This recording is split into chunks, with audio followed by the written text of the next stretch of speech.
Bien, muy buenos días, amados hermanos. Les saludo como siempre con el amor y en el amor del Señor.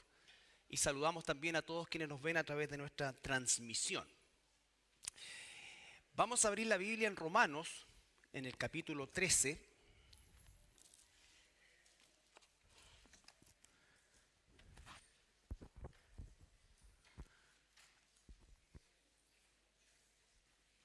Romanos capítulo 13. Y la sección que vamos a ver el día de hoy es desde el versículo 8 al 10. Romanos 13, 8 al 10.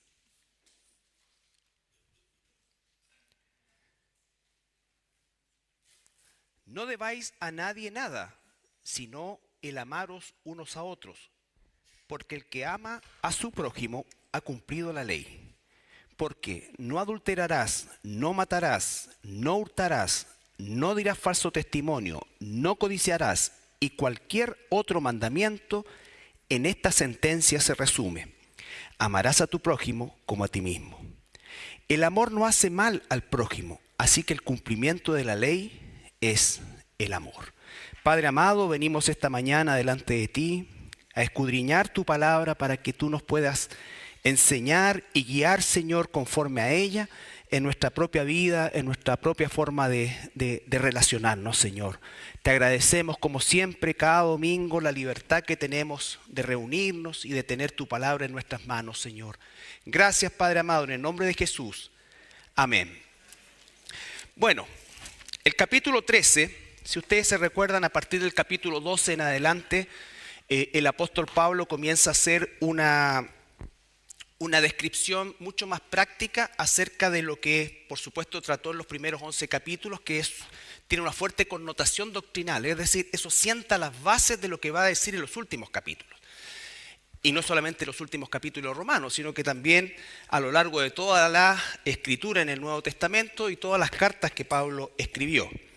Entonces, pero a partir de este capítulo 13 en particular, Pablo comienza a hablarnos principalmente acerca de nuestra condición como ciudadanos, en este caso de nuestro país, que es Chile, ¿no es cierto?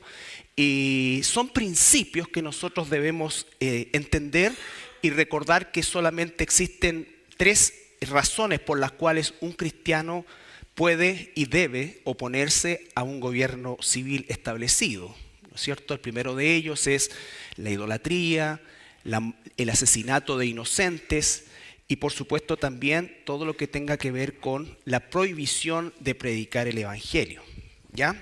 Que se nos prohíba, por ejemplo, estar reunidos, que se nos prohíba estudiar la Biblia o vivir la Biblia. Ahora bien, en ese tenor, el apóstol habla también acerca de ese respeto a las autoridades, no por la persona en sí, aunque por supuesto implica eso también, pero sí por el cargo que ostenta, porque las autoridades son puestas por Dios. Algo que puede resultar para nosotros a veces increíble, pero es así. Y Dios tiene propósito en todo. Él pone reyes, Él saca reyes, Él hace conforme Él, ¿no es cierto?, dispone en su infinita y total sabiduría y soberanía. Por lo tanto, es algo por lo cual nosotros tenemos que estar, en definitiva, conforme a su palabra, ¿no es cierto? Recuerden que cuando Pablo escribe estas letras, esta carta, el mundo conocido se encontraba bajo uno de los quizás más terribles y sanguinarios formas de gobierno, como era el gobierno del Imperio Romano, ¿ya? Entonces, muchas veces se habla de la paz romana, sí, pero la paz romana era a costa de eliminar cualquier foco de sedición a partir, ¿no es cierto?, de la muerte de aquellos que se levantaban en contra del gobierno. Y en ese contexto también, la semana pasada vimos la temática acerca del pago de los impuestos como principio, ¿no es cierto? Siendo ciudadanos del reino, nosotros debemos pagar los impuestos que nos impone el gobierno bajo el cual estamos. Nos parezcan justos o no nos parezcan justos, ¿no es cierto? Los utilicen para lo que dicen que lo van a usar o los utilicen para otra cosa o un enriquecimiento ilícito. Eso, hermanos, recuerden que no es lo que condiciona nuestra responsabilidad. Lo que condiciona nuestra responsabilidad es el mandato de Dios. Ahora, recuerden que así como Dios pone reyes, saca reyes y permite el cobro de impuestos para el bien de los ciudadanos, todo aquel que haya sido embestido o investido, investido, ya siempre me equivoco en lo mismo, investido o embestido. No, embestido es cuando uno golpea algo. Bueno, eso. De poder implica que va a rendirle cuenta al Señor, sea creyente, no sea creyente, hermanos. Dios no va a ser burlado jamás, ni ahora ni nunca. Por lo tanto, vuelvo a insistir, nuestra realidad hoy día, ¿no es cierto?, por supuesto que dista demasiado de lo que era la realidad del tiempo de Pablo, ¿ya?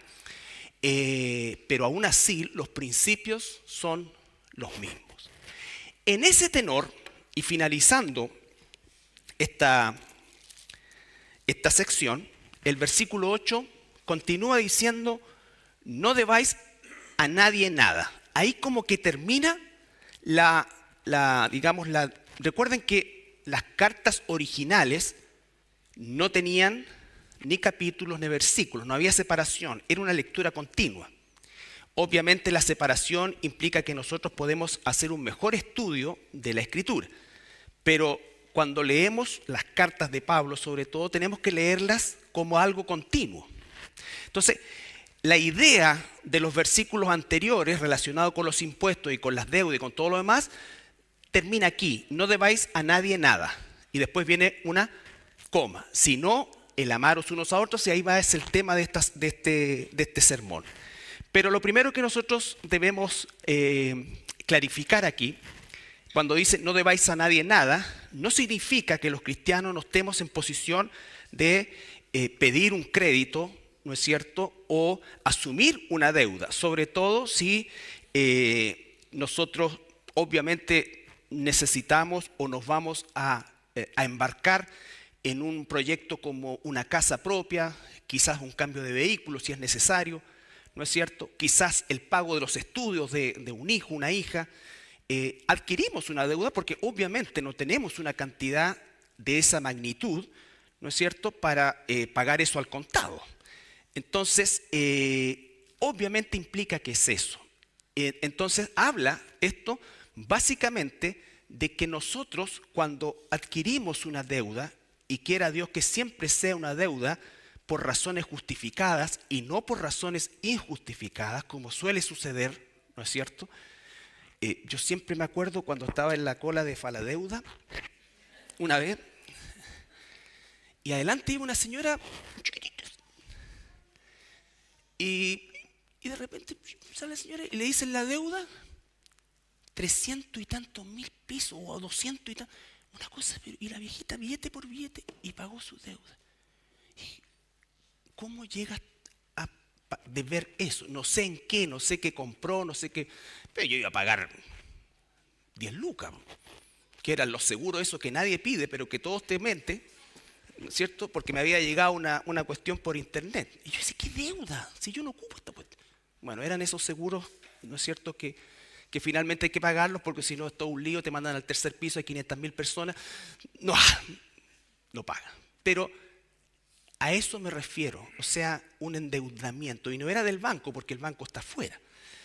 Entonces implica un endeudamiento. Quizás no era ni para ella, quizás era para el hijo, no lo saben. Pero ese nivel de endeudamiento, y quién sabe cuántos meses le quedaban a la señora, pero tú te das cuenta que efectivamente el grueso de la población donde nos involucramos nosotros, adquirimos deudas que no son absolutamente necesarias. Ya, absolutamente necesarias. Y eso, hermanos, es porque obviamente estamos bombardeados todo el día y todos los días con constantes cosas que no necesitamos, pero que queremos. ¿No es cierto? Y eso es, en definitiva, lo que debemos nosotros tener en control de eso. ¿Ya? No estoy diciendo que no vayas de vacaciones, no vayas a esto, pero hay personas que definitivamente, y en nuestro país en particular, según los estudios que se calcula, el grueso de los chilenos debe más del doble de lo que gana. Porque en definitiva estamos inmersos en un sistema de consumo que empuja a eso, ¿no es cierto? Por lo tanto, cuando dice aquí no debes a nadie nada, se refiere a que si tú adquieres un compromiso, págalo. Por eso dice el Señor, nadie que va a construir un edificio, antes, ¿qué es lo que hace? Calcula. No dice, no, hagámoslo nomás, si vamos a salir adelante. No. Pero ¿cómo? O sea, tú no progresas, no. Porque el progreso es como el cambio de auto, alguien. Pero el tema es cuánto te endeudas, cuánto significa eso. ¿Ya? Y esto no es una clase de economía, yo estoy lejos, por supuesto, de dar algún consejo en cuanto a números, pero sí en cuanto a lo que puede ser la administración de los recursos. Solamente recordar en el Salmo 37, 21, Salmo 37, 21.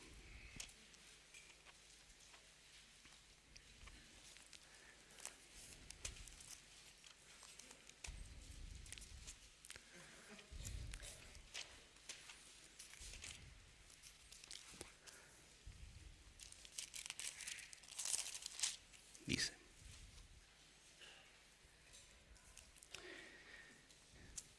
el impío toma prestado y no paga, mas el justo tiene misericordia y da. ¿Ya?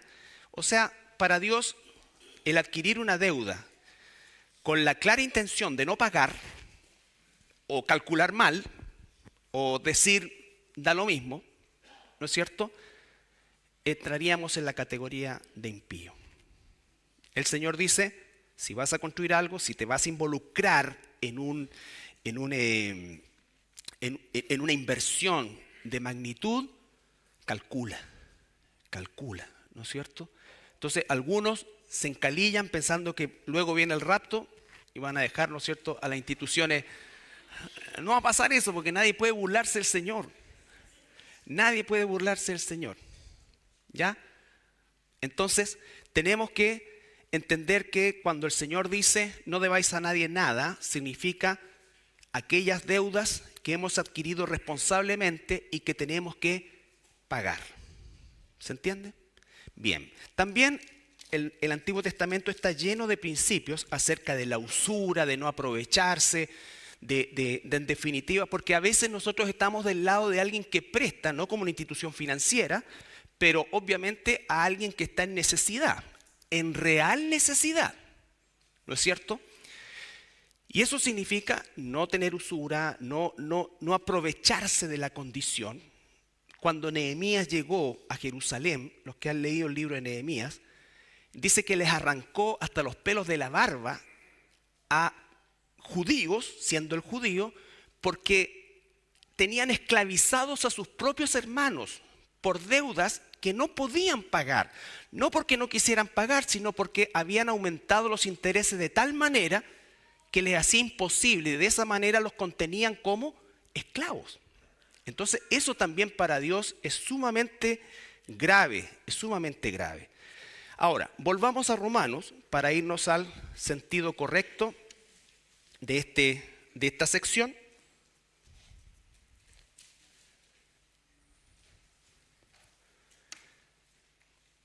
Y recordar, para cerrar esta sección, evitar la deuda innecesaria.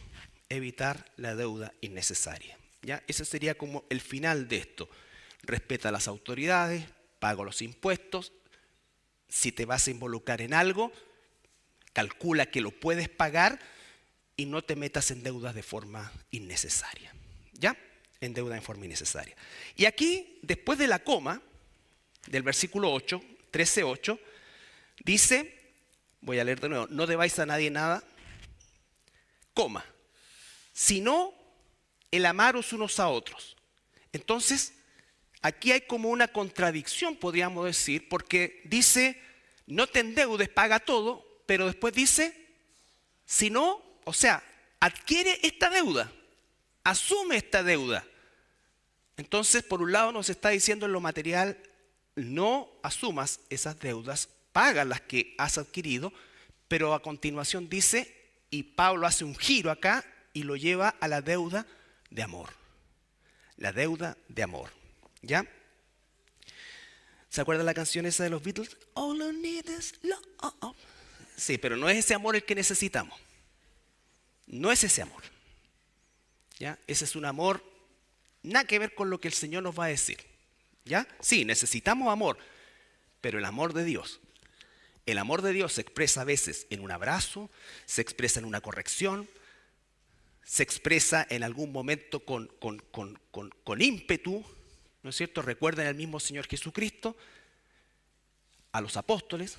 Por lo tanto, no podemos asumir que el amor o amar a alguien implica básicamente no buscar su bien, porque a veces el bien de alguien puede estar en una corrección, el bien de alguien puede estar en un llamado de atención, como también el bien de alguien puede estar en un abrazo, en una expresión de amor.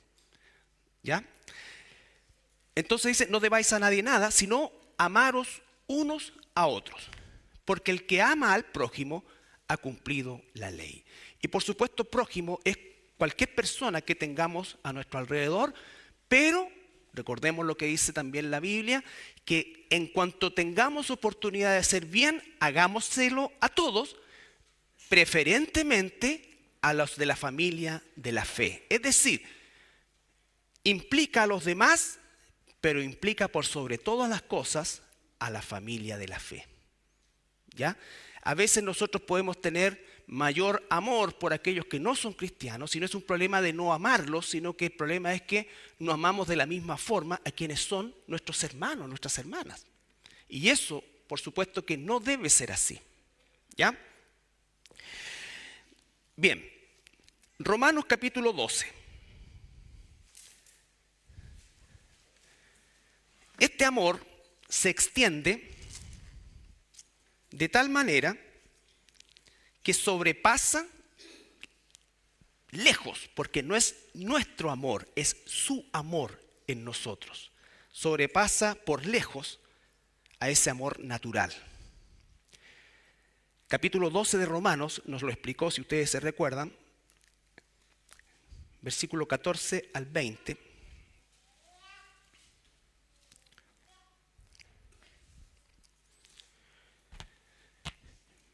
Bendecid a los que os persiguen, bendecid y no maldigáis. Gozaos con los que se gozan, llorad con los que lloran. Unánimes entre vosotros, no altivos, sino asociándoos con los humildes. No seáis sabios en vuestra propia opinión. No paguéis a nadie mal por mal, procurad lo bueno delante de todos los hombres. Recuerden que en la Biblia, cuando se habla de hombres, normalmente se está refiriendo a la humanidad. Dios creó al hombre, varón y hembra los creó. Entonces, Pablo dice, delante de todas las personas, procurad, no paguéis a nadie mal por mal. ¿No es cierto?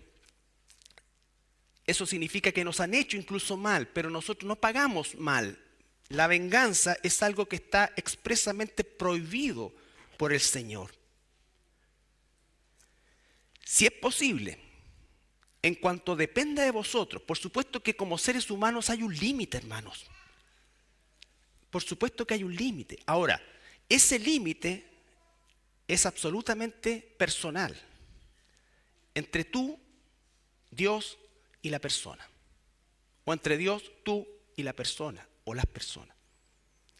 Y nos sorprendemos porque cuando crecemos en amor, vemos cómo ese límite se corre. Espero que tu límite, mi límite, en los años que tenemos como cristianos, se haya corrido. El amor cubre multitud de pecados, pero no encubre. Son dos cosas distintas. No se encubre el pecado. El pecado se cubre. Eso significa no nos vengamos. No nos vengamos. No buscamos la venganza. No estamos encubriendo el pecado. El pecado ahí está. Incluso lo podemos denunciar. Pero otra cosa es encubrirlo, justificarlo. No, no tenemos que justificar el pecado. Cuando dice amamos a nuestros enemigos, no significa que estamos de acuerdo con lo que ellos hacen. Significa que no le devolvemos de la misma manera o peor. Eso se refiere, porque buscamos el bien del otro, aunque el otro quiera el mal para mí. Buscamos el bien del otro. Si es posible, en cuanto depende de vosotros, estad en paz con todos los hombres. No os venguéis vosotros mismos, amados míos, sino dejad lugar a la ira de Dios, porque escrito está, mía es la venganza, yo pagaré, dice el Señor. Así que si tu enemigo tuviere hambre, dale de comer, si tuviere sed, dale de beber, pues haciendo esto, ascuas de fuego amontonará sobre su cabeza. No seas vencido de lo malo, sino vence con el bien el mal. No tomes venganza. No tomes venganza. Hermanos, esto es sobrenatural. Por eso es que no es tu amor, mi amor, es su amor en nosotros. Eso es lo que debemos nosotros cultivar. ¿Ya? Ahora, Romanos 5. Vamos a hacer un pequeño recuento. Ya me hizo efecto el Eutirox. Ahí sí.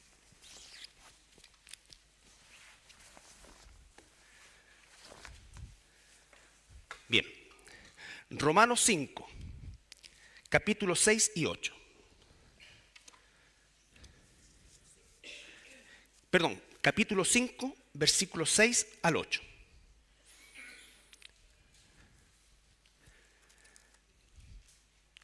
Fíjese, nosotros, estos somos nosotros. Esta es la razón por la cual Dios nos demanda amar incluso a nuestro enemigo. Recuerde, amar al enemigo no es estar de acuerdo con lo que hace o nos hace, es no buscar devolverle mal, a pesar de que nos ha hecho mal. Y hablemos de mal de verdad, ¿ya? Versículo, dije, 6 al 8. Porque Cristo cambia el escenario, ya no es una persona común y corriente. Porque Cristo, cuando aún éramos débiles, a su tiempo murió por los impíos. Ahí estábamos todos nosotros, los impíos. Él murió por nosotros. ¿Lo merecíamos? No. Expresó su amor a través de su muerte. ¿Para qué? Para que nosotros fuéramos rescatados. Rescatados. Ciertamente apenas morirá alguno por un justo. Con todo pudiera ser que alguno osara morir por el bueno. Mas Dios muestra, escucha, mas Dios muestra. ¿Qué cosa?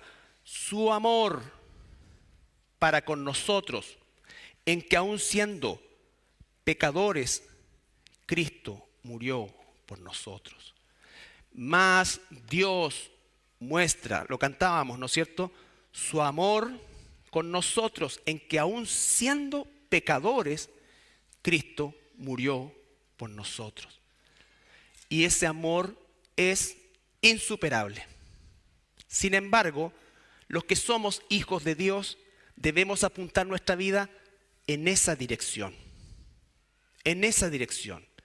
¿Lo lograremos 100%? Por supuesto que no. Por eso es que estamos en deuda. Siempre debemos amar. Siempre debemos amar. Nunca nadie va a decir, ya, yo pagué mi deuda de amor. No existe eso. Entonces dice, mas Dios muestra su amor para con nosotros en que siendo aún pecadores, fíjese, ni siquiera éramos objeto de amor humanamente. Siendo aún pecadores, Cristo murió por nosotros.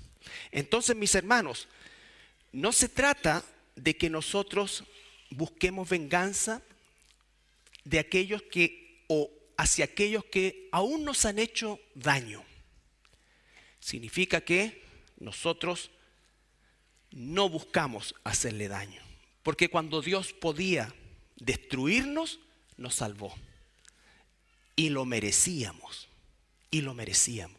Entonces, ese es el amor al que se refiere acá de la deuda de amor. Esa es la deuda permanente. ¿Será el mismo guaguita del domingo pasado? No, pobrecita.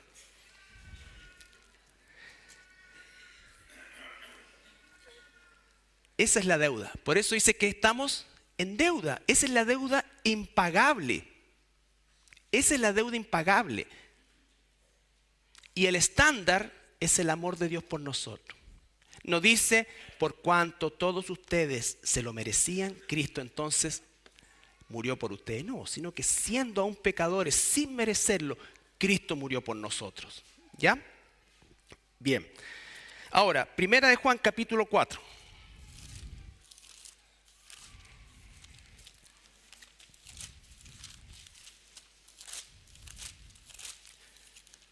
Ustedes saben que la carta de Juan, la primera carta es enfocada completamente en el amor.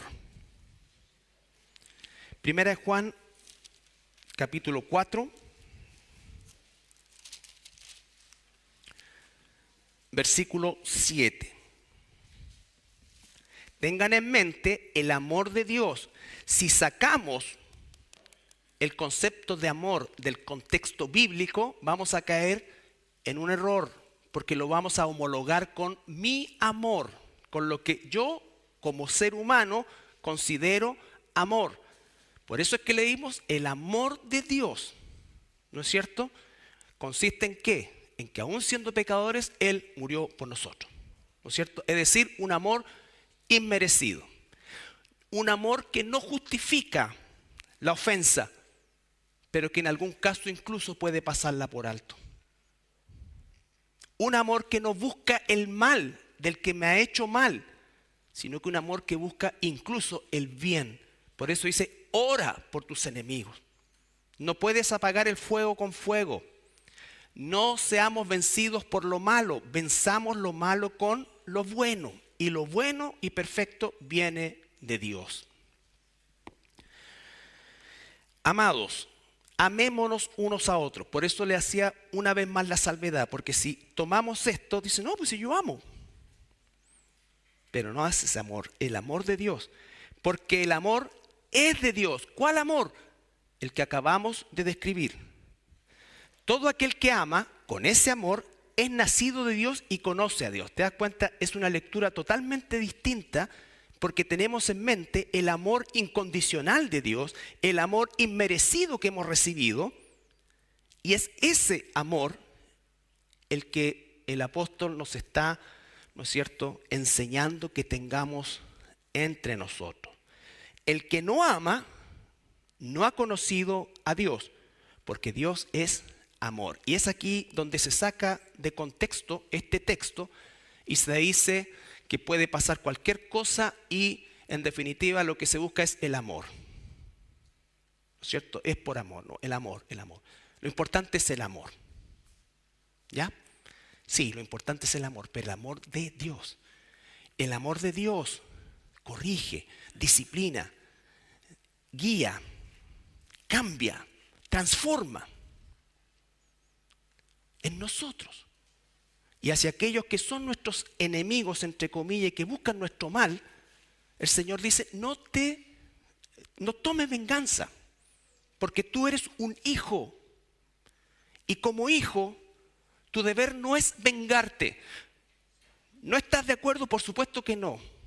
¿Es injusto? Claro que sí. Pero busca el bien de esa persona. Y si puedes hacerle bien a pesar de todo esto, hazlo. Hazlo. A eso se refiere el amor de Dios. Entonces, cuando está hablando acá, una vez más, amados, amémonos, versículo 7, unos a otros porque el amor es de Dios. Todo aquel que ama es nacido de Dios y conoce a Dios. El que no ama no ha conocido a Dios porque Dios es amor. En esto se mostró el amor de Dios para con nosotros. Fíjense, va a volver a remarcar lo que leímos en Romanos. Dios muestra su amor para con nosotros, en que aun siendo pecadores, Cristo murió por nosotros. Juan, en la misma línea, porque es el mismo Espíritu, dice, en esto se mostró el amor de Dios para con nosotros, en que Dios envió a su Hijo unigénito al mundo para que vivamos por Él. ¿No es cierto? Entonces, el amor de Dios, una vez más, el amor de Dios no es, vuelvo a insistir, el amor que nosotros tenemos de forma natural. Es un amor sobrenatural que solamente podemos experimentar y dar los hijos de Dios. No se olvide, versículo 7. Amados, amémonos unos a otros porque el amor es de Dios. Todo aquel que ama es nacido de Dios y conoce a Dios. Ese amor que no busca venganza, ese amor que busca el bien aún de aquel que ha hecho mal. Ese amor que es capaz de enfrentar a alguien para corregirlo porque lo ama. Dios dice, al que ama, corrige. Y dice, azota. Si nosotros no corregimos, por ejemplo, a nuestros hijos, estamos pecando contra ellos. La corrección es fundamental, hermanos. Dios nos disciplina. Dios nos corrige. Porque nos ama. Él no va a dejar que sigamos empantanados en el pecado como si de alguna manera nos va a arrastrar. Si no hemos querido por las buenas, nos va a arrastrar porque somos sus hijos. Porque si no ocurre nada, si vemos una indiferencia, uno debiera cuestionarse si verdaderamente es un hijo de Dios. Porque Dios no tolera el pecado. ¿Ya? Dios no tolera el pecado. De sus hijos, estamos hablando de los hijos. Volvamos a Romanos.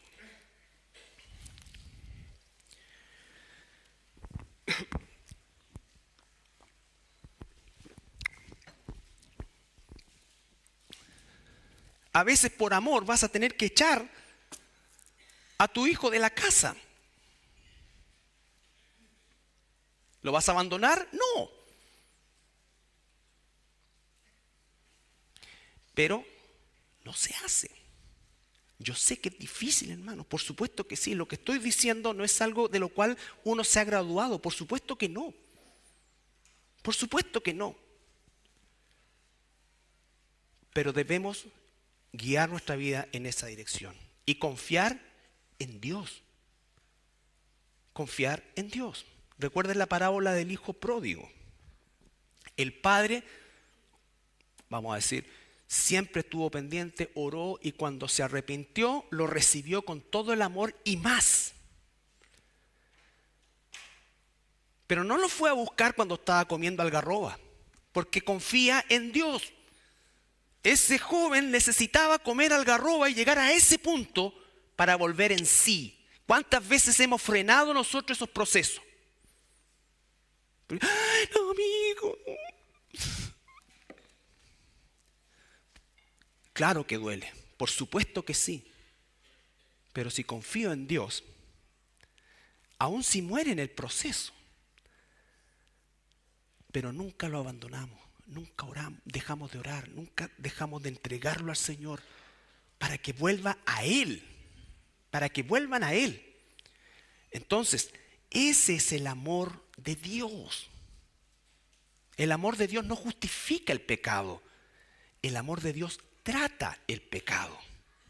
Trata el pecado entre nosotros como hermanos y en general.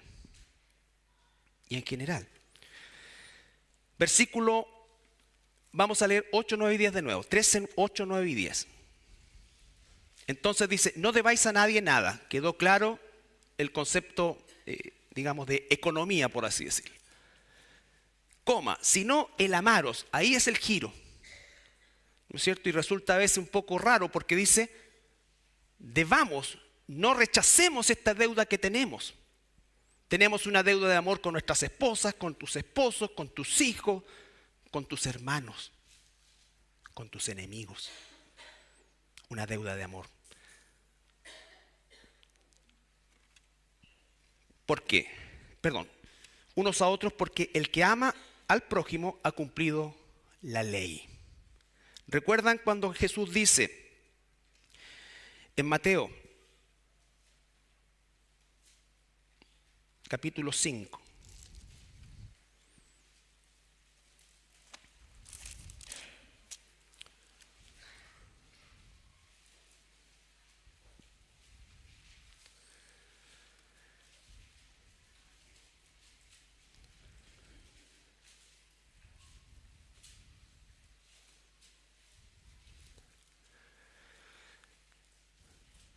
Versículo 17 y 18.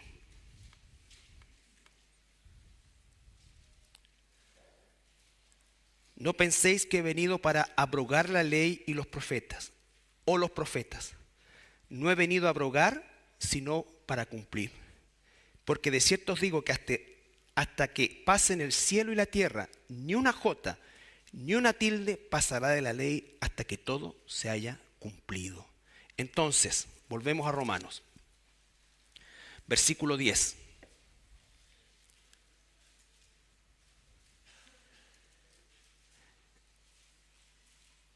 (13:10). El amor no hace mal al prójimo, así que el cumplimiento de la ley es el amor. Entonces, la ley y el amor no están separados, están unidos. Recuerda lo que dice en el mismo libro de Romanos, que revisamos capítulos anteriores. La ley es buena, agradable y perfecta.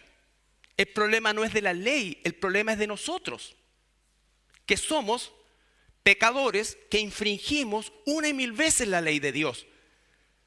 La ley de Dios no dijo voy a bajar el estándar de la ley, porque eso sería ir en contra de su condición de Dios.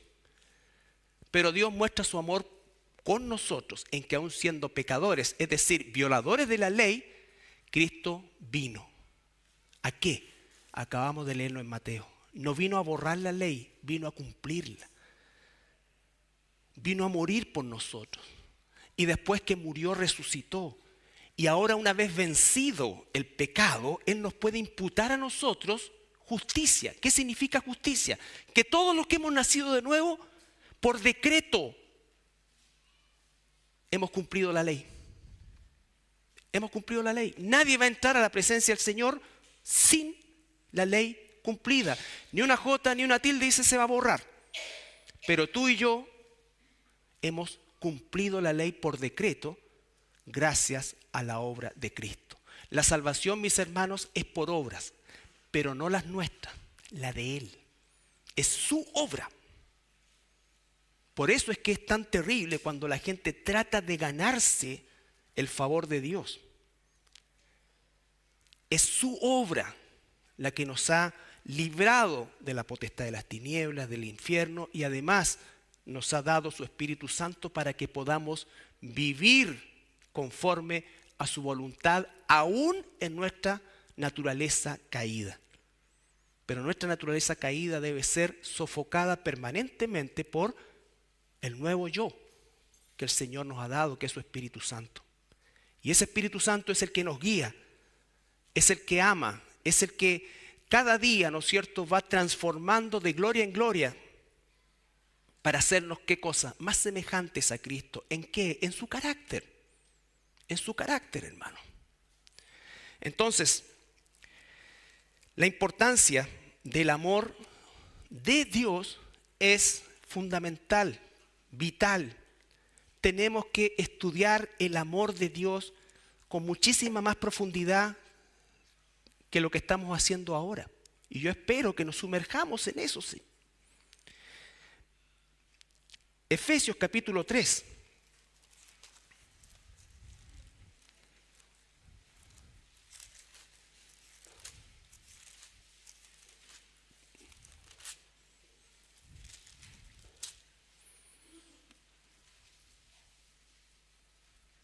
Versículo 14.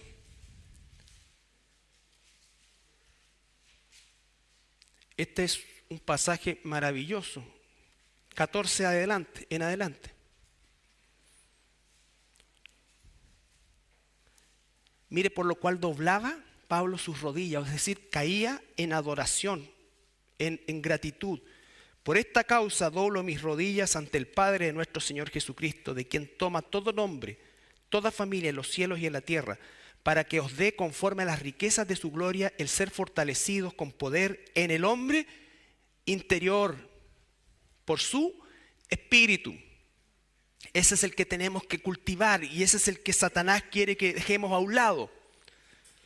Para que habite Cristo por la fe en vuestros corazones, a fin de que, arraigados y cimentados en amor de ese ser espiritual, seáis plenamente capaces de comprender con todos los santos cuál sea la anchura, la longitud, la profundidad y la altura, y de conocer el amor de Cristo que excede a todo conocimiento, para que seáis llenos de toda la plenitud de Dios. Imagínate, dice, con todos nosotros como cristianos, que somos los que podemos conocer ese amor, vivir ese amor, porque lo hemos recibido. Lo hemos recibido y lo podemos dar. Pero hay que trabajarlo, cultivarlo. Por eso es que el primer fruto del Espíritu es el amor. Fruto, el amor. Eso, hermanos, es lo que necesitamos todos nosotros. Sí, necesitamos amor, como decía la canción, pero el amor de Dios en nosotros. No ese amor egoísta, no ese amor permisivo, no ese amor que no pone límites, no ese amor que busca solamente la autosatisfacción. La autosatisfacción. ¿Escuchan ustedes las películas esas románticas? Siempre, te amo, te necesito, tú llenas mi vida. ¿Hasta cuándo? O sea, si esa es la razón, ¿hasta cuándo? Porque llega un momento que ya no llenas mi vida. Entonces ya no te amo. No, pues el amor de Dios es absolutamente inmutable. Inmutable. Amamos aunque nos llenen la vida, aunque nos vacíen la vida, aunque nos hagan la vida cuadrito. Amamos. No buscamos venganza, no reemplazamos las cosas. Ese es un amor egoísta. Ese amor humano que dice, sigue lo que dice tu corazón. El peor consejero de un ser humano es su corazón, su mente, sus emociones. Ese es es la peor decisión que podemos tomar. Los seres humanos tenemos que aprender a manejar nuestra emocionalidad, ¿no es cierto? Porque son las emociones las que nos llevan al pecado o a hacer cosas de las cuales después nos arrepentimos. La ira es una emoción potente. Nos pusimos a pelear, me dio la rabia, saqué el palo y listo. Y después ya pasó. O cuando llamamos amor a un deseo, abandonamos la familia, abandonamos esto. Porque me enamoré otra vez.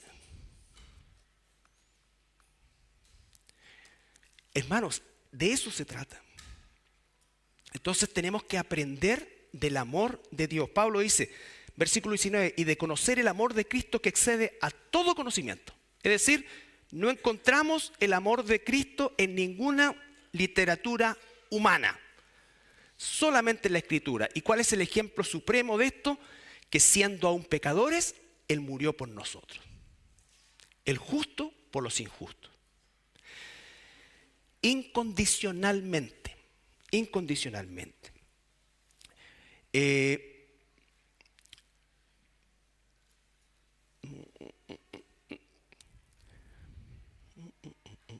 Voy a saltarme varios. Bien. El verso 10 de Romanos. Solamente el verso 10. Capítulo 13, versículo 10.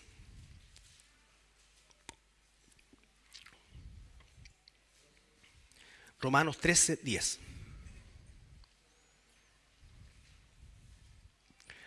Hermanos, ese es el amor que cumple la ley. A la perfección, no, pero el amor de Dios es perfecto. Nosotros somos imperfectos. Lo dispensaremos no como Cristo, pero sí en la línea de Cristo. Y cuando fallemos, tenemos que crecer más. buscar a Dios, porque Él en su gracia va moviendo esos límites del amor. La única deuda que nosotros debemos considerar ilimitada y esforzarnos al máximo es la deuda de amor. Es la deuda de amor, pero el amor de Dios. Versículo 10, el amor no hace mal al prójimo, no hace mal al prójimo. Así que el cumplimiento de la ley es el amor. Quiero que vayamos a Colosenses 3:14, rápidamente.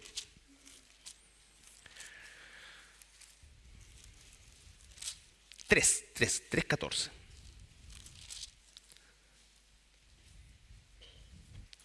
Si tú lees el capítulo 3, en el versículo 1 dice, si pues habéis resucitado con Cristo, resucitaste con Cristo, buscad las cosas de arriba, donde está Cristo sentado a la diestra de Dios. Busca su amor, busquemos su amor. Busquemos su amor, que es el tema que estamos hablando. Versículo 5. Haced morir pues lo terrenal, y podríamos leer todo ese pasaje que nos aclararía perfectamente el capítulo 3, pero nos vamos a centrar en el versículo 14, porque después de todo lo que nos dice, el versículo 14 dice, y sobre todas estas cosas, sobre todo lo anterior, vestíos de amor, que es el vínculo perfecto. Versículo 15. Y la paz de Dios gobierna en vuestros corazones, a la que asimismo fuisteis llamados en un solo cuerpo, y sed agradecidos. La iglesia ya. La palabra de Cristo mora en abundancia en vosotros. Jamás conoceremos el amor de Dios si no conocemos su palabra.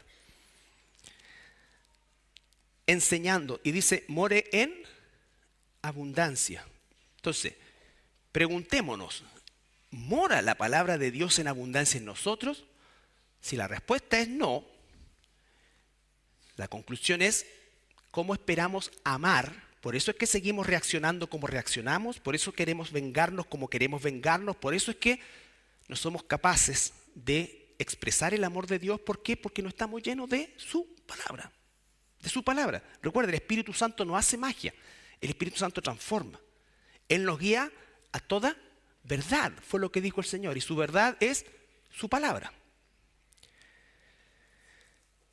Enseñándoos y exhortándoos unos a otros en toda sabiduría, cantando con gracia en vuestros corazones al Señor con salmos e himnos y cánticos espirituales. Y todo lo que hacéis, sea de palabra o de hecho, hacedlo todo en el nombre del Señor Jesús, dando gracias a Dios Padre por medio de Él. Último pasaje, 1 Corintios, capítulo 13. Recuerden, siempre yo digo lo mismo, pero es así. Hay muchos que esto lo colocan incluso en la cabecera de su cama, lo cual está bien si es que lo recordamos cada vez. Oh, esto es precioso, esto es tremendo, esto es terrible. Mi carne se revuelca con esto. Y entonces tengo que pensar que solamente es Dios. Dios en mí, Dios en ti. De lo contrario, esto es realmente terrible. Es algo absolutamente fuera de cualquier norma humana. Capítulo 13, versículos 4 y 8, para que no nos vayamos tan machucados. El amor es sufrido, es benigno. El amor no tiene envidia. El amor no es jactancioso, no se envanece. No hace nada indebido. No busca lo suyo, no se irrita, no guarda rencor. No se goza en la injusticia, mas se goza en la verdad. Todo lo sufre, todo lo cree, todo lo espera, todo lo soporta. El amor nunca dejará de ser. Las profecías se acabarán y cesarán las lenguas, y la ciencia acabará. Y continúa. ¿Por qué? Permanecen el amor, la esperanza y la fe, dice. Pero el mayor de esto es el amor, porque cuando estemos en la presencia del Señor ya no vamos a necesitar fe, no vamos a necesitar esperanza porque ya llegó, pero vamos a seguir cultivando el amor entre nosotros. Ahora sí, de una manera perfecta. Pero este es el amor de Dios. Cuando Juan dice el que no ama, no ha conocido a Dios, se está refiriendo a este amor. ¿Somos así nosotros hoy? Claro que no. Pero la pregunta es, ¿permitimos que el Espíritu Santo nos corrija en esa dirección? Esa debiera ser una respuesta, un sí, fuerte y claro, sí. Y va a haber otra oportunidad y vas a poder expresar lo que no expresaste en la oportunidad anterior. Pero no porque quieres ganar puntos delante de Dios, sino porque estás permitiendo que el Espíritu Santo nos transforme y seamos un poquito más como es Cristo y como ha sido Cristo con nosotros. Él todo lo soportó, todo a nosotros. Me soportó, me creyó, me perdonó y me sigue perdonando. Entonces, mis hermanos, para terminar, versículo 8, capítulo 13 de Romanos.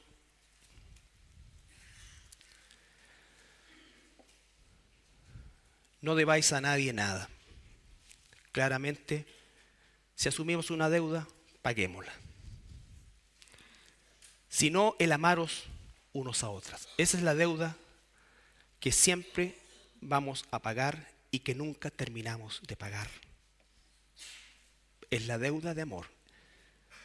Porque el que ama al prójimo ha cumplido la ley. Porque no adulterarás, no matarás, no hurtarás, no dirás falso testimonio, no codiciarás y cualquier otro mandamiento en esta sentencia se resume: amarás a tu prójimo como a ti mismo. Ahí se refiere a la segunda tapa o a la segunda tabla de Moisés. La primera tabla tenía los 4 mandamientos: amarás a Dios, no te harás imágenes, ¿no es cierto? Guardarás el reposo, los 4 acá, y aquí está: honrarás padre y madre, no matarás, Entonces, por eso dice, amarás a tu prójimo como a ti mismo. El amor no hace mal al prójimo. Así que el cumplimiento de la ley es el amor. Nos ponemos de pie para orar.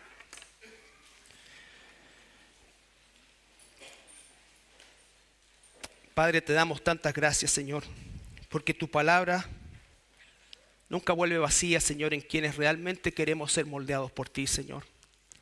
A pesar de nuestras imperfecciones propias, Señor, las cuales no justificamos, Señor, pero reconocemos, porque cuando lo hacemos, Señor, reconocemos que ¿quién es suficiente para esto, Señor? Nadie. Pero tú en nosotros, Señor, puedes mostrarte e impulsarnos, Señor, a vivir de una manera que este mundo no conoce. Señor, permite que podamos aplicar el amor tuyo, Señor, ese amor que has derramado sobre nosotros en abundancia, dice tu palabra. El amor de Cristo ha sido derramado en nosotros con abundancia. Ese es el amor que debemos cultivar y debemos dar. Aún aquellos, Señor, que han buscado quizás nuestro mal, no estamos de acuerdo, por supuesto. No lo queremos, por supuesto. Ese mal no queremos que sea hecho en contra de nosotros.